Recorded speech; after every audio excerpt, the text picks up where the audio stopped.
Si à la place, je suis cette fois une organisation qui a pour objectif d'améliorer l'éducation des enfants de cette vallée à l'autre bout du monde, sur laquelle de ces options devrais-je choisir d'allouer ma petite enveloppe? Envoyer des professeurs compétents dans les écoles du coin?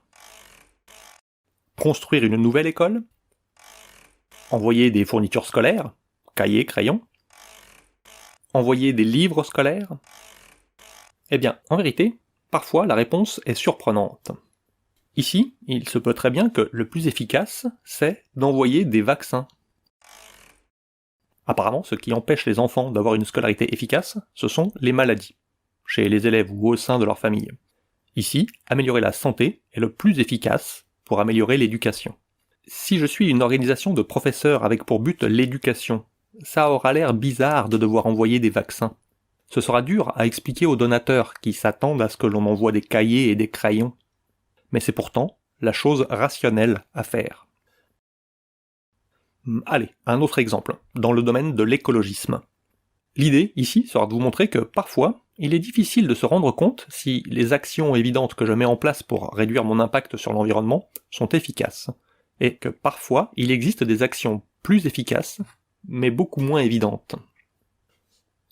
L'impact environnemental, c'est l'impact individuel moyen de chaque être humain sur Terre, qu'il faut bien sûr essayer de minimiser, multiplié par la population mondiale. Moins de population, c'est aussi moins d'impact. Moi, pour militer pour la planète, je dis à tout le monde de bien penser à éteindre la lumière en sortant des toilettes. Mais bon, en vérité, ça n'a pas un effet ouf sur les impacts individuels. Il y a des comportements inattendus qui ont énormément plus d'impact. Apparemment, militer pour l'éducation des femmes, c'est beaucoup plus efficace. Oui, c'est pas intuitif. Il est très largement attesté, expérimentalement, que les femmes indépendantes, quand on leur laisse le choix, choisissent de faire moins d'enfants. Et il n'y a rien de plus efficace pour limiter l'impact des humains sur la planète que moins d'enfants. Je ne parle pas de mettre en place des actions de contrôle des naissances, pas du tout. Ça, ce serait une autre forme de contrainte à imposer aux femmes. Non, au contraire, juste permettre leur émancipation.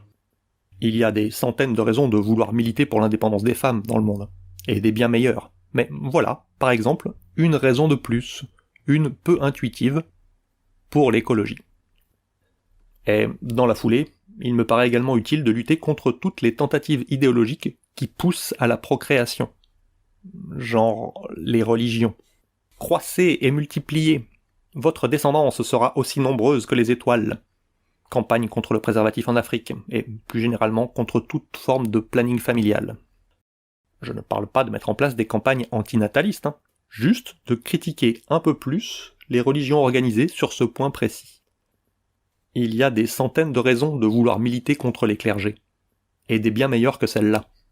Mais voilà, par exemple, une raison de plus, une peu intuitive, pour l'écologie.